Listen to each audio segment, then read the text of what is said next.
panahong yon, ay isang taon na rin akong tumutulong sa magulang ko sa palengke. Araw-araw akong tutok sa trabaho. Pero nagbago ang lahat nung masilayang ko ang aking first love na si Reynosa.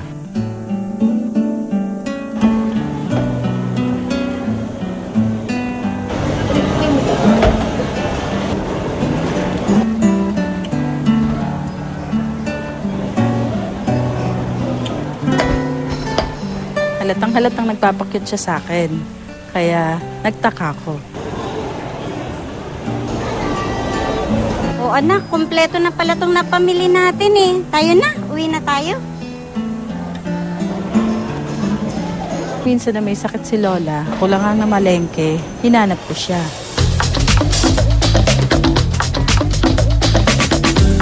Hoy! Panyo ko yan! Akin na nga yung panyo. Akin na nga yan eh! Bibigay ko lang yung panyo mo kapag sinabi mo yung pangalan mo sa akin. Reynosa! Reynosa yung pangalan ko. Akin. Pwede bang makipagkaibigan sa'yo? Ako nga pala si Ricardo.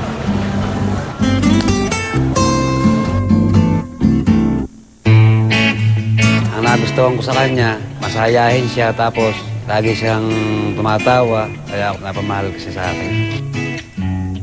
Makwento rin siya, makwento rin ako, parehas kami, kaya panatag kami. Pagka magkasama kami, panatag din ako pagkasama ko siya. Siya na talaga yung unang tibok ng puso ko. Na siya na talaga yung gusto kong makasama habang buhay.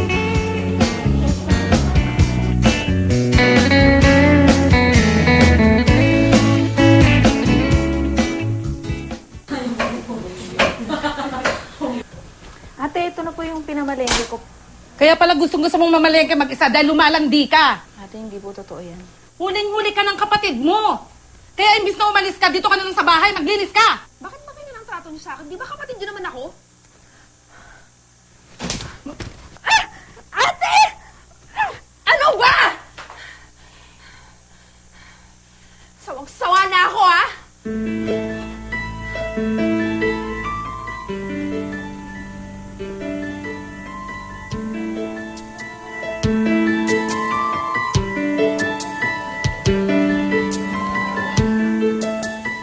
Dalawang taong kaming hindi nagkita ni Ricardo. Kahit anong gawin kong kalimutan siya, hindi ko pa rin siya nakalimutan.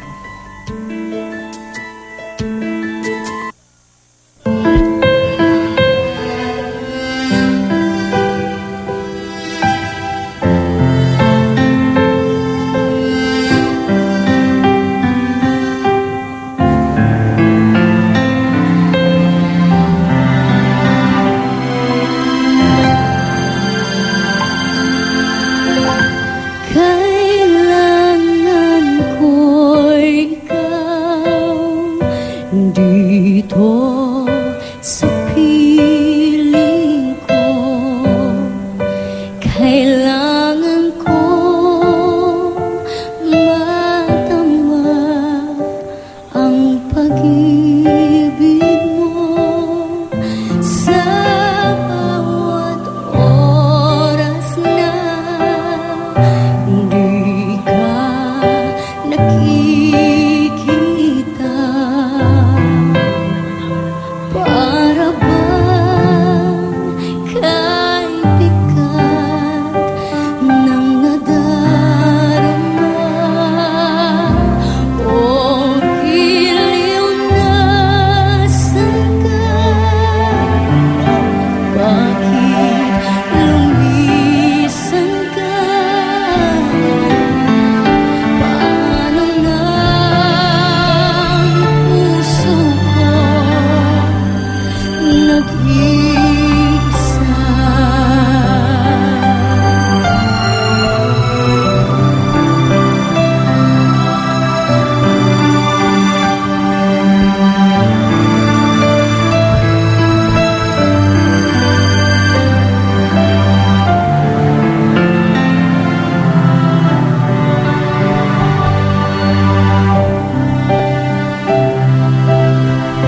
O giliw na sangka, bakit lumisan ka?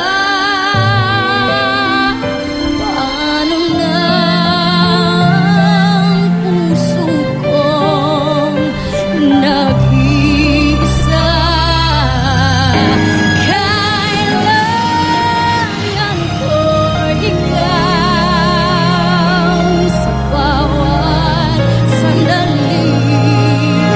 Kailangan kong yakap mo at iyong halik.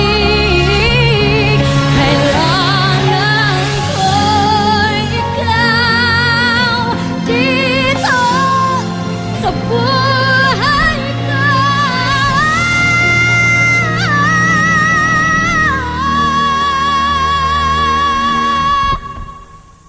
Paano na ang puso ko nag-iisa?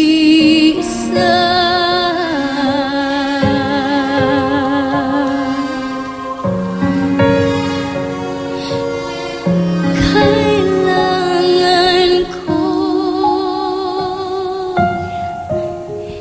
ikaw.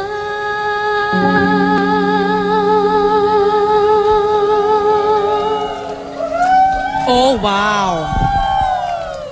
Oh Nako, yes, Micaela, there namang you memorable, go. memorable sa akin yung kantang yan dahil yan ang Bakit? first dance ko nung kinasal kami. Wow, oh, Diba? okay. At mga kapuso, talaga namang nakakaantig ang unang tibok story ni na Reynosa at Ricardo. At kasama natin sila ngayon dito sa studio. Oh, okay. Ang part 2 ng kanilang love story, abangan yan. At bibirit pa ulit si Sherin Rehis, mamaya na rin yan. Yan. Samantala, showbiz balita pa tayo. Narito sina Kuya Lar at Luan.